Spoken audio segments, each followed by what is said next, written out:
பல நேரங்களில் நம்மளுடைய அஜாக்கிரதையினால கவனமின்மை காரணமாக are we take people for granted, அதனால் போய் சட்ட சிக்கல்களை நம்ம மாட்டிக்கிறோம். நீதிமன்றத்துக்கு போகிறது ஈஸி, வெளியில் வந்து ரொம்ப கஷ்டம். ஏனென்றால் ஒவ்வொரு கேஸ் போடும் பொழுதும் உள்ளே போனப்புறம் அதுக்கப்புறம் பல சிக்கல்கள் வரலாம், ஒவ்வொன்றத்துக்கும் நேரம் ஆகும். அதனால் வருமுன்னர் காவாதான் வாழ்க்கை எரிமுன்னர் வைத்தூறு போல கெடும். நமது உரிமைகள் என்ன? நமது உரிமைகள் மறுக்கப்படும் பொழுது என்ன செய்யணும்? சட்டம் என்ன சொல்லுது? அதற்காகத்தான் இந்த பதிவுகள் எல்லாம் வானமையில்லை அறக்கட்டளையின் சார்பாக நான் ஏற்றிட்டு வரேங்க. கடந்த சில நாட்களில் சில முக்கியமான ஜட்ஜ்மெண்ட்லாம் போட்டிருந்தேன், சில முக்கியமான கேஸ்களை பற்றி போட்டிருந்தேன். அதில் ஒரு முக்கியமான கேஸ் என்ன அப்படின்னா, ஃப்ளாட் வாங்குறாரு, அந்த ஃப்ளாட்டில் இருக்கக்கூடிய கார் பார்க்கு இவருக்கு தான் சொந்தம்னு பத்திரத்தில் இருக்குது, இருந்தாலும் அவருடைய பொசிஷனில் இப்போ இல்லை, அது நிறைய சிக்கல்கள் வருது. அதை பற்றி போட்டிருந்தேன்.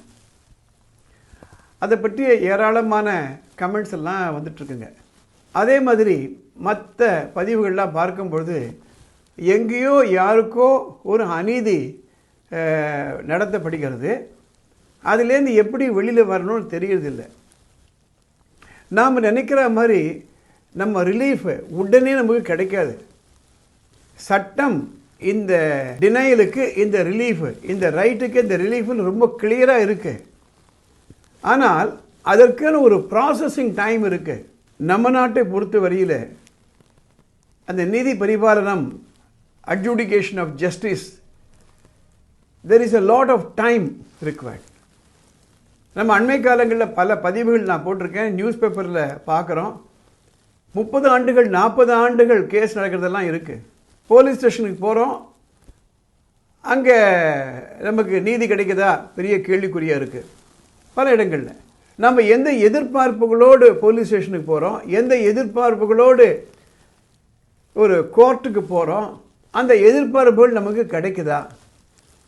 அப்படி கிடைக்குதுன்னா எத்தனை நாட்கள் ஆகுது? இது ஒரு சாதாரண பாமர மக்களுக்கு தெரியாதுங்க. ஒரு உரிமை மறுக்கப்படும் போது நம்ம ஒரு அட்வொகேட்டில் போகிறோம், அவர் என்ன சொல்கிறாரு, ஆமாம் உங்களுக்கு இந்த கார் பார்க்கு எலிஜிபிள், நான் கேஸ் போட்டு உங்களுக்கு வின் பண்ணி கொடுக்குறேன்னு சொல்கிறாரு. உண்மை கூட. ஆனால் அதை ப்ராசஸ் பண்ணும்பொழுது நிறைய நாட்கள் போயிடுது. அதே போன்று தான் பல சட்ட சிக்கல்களை போய் நம்ம மாட்டிக்கிறோம்.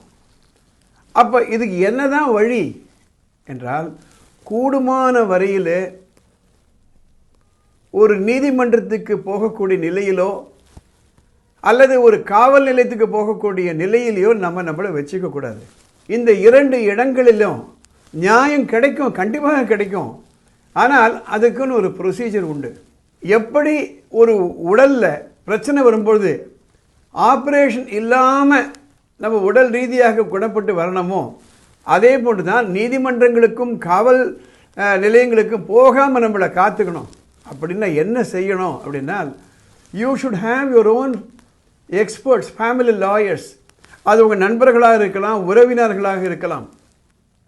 எந்த ஒரு மேஜர் முடிவு எடுக்கிறதுக்கு முன்னாடியும் போய் கன்சல்ட் பண்ணுங்க.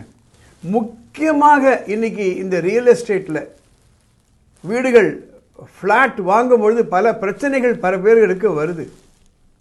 பத்திரத்தை பார்க்குறோம், அவர் அஷ்யூர் பண்ணுறாரு, நம்ம சொந்தக்காரங்க நண்பர்கள்லாம் அதே இடத்துல வாங்கியிருக்காங்க, ஒரு நம்பிக்கையோடு நம்ம வாங்குகிறோம். தப்பு இல்லை, நம்பலாம்.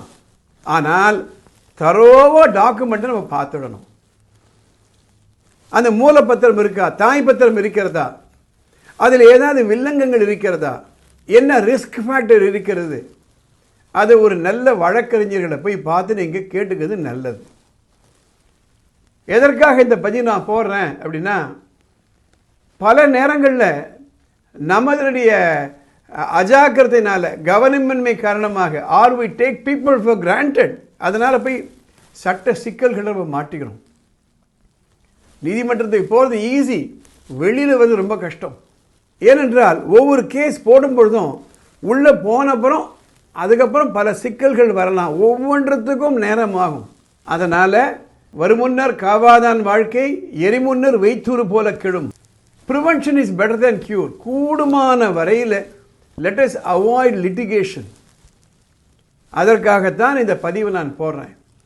இது போன்ற பதிவுகள் உங்களுக்கு பயனுள்ளதாக இருக்குன்னா உடனே நீங்கள் இந்த கமெண்ட் பாக்ஸில் போய் கமெண்ட் பண்ணுங்கள். ஏனென்றால் இது பல பேர்களுக்கு போய் சேரும்.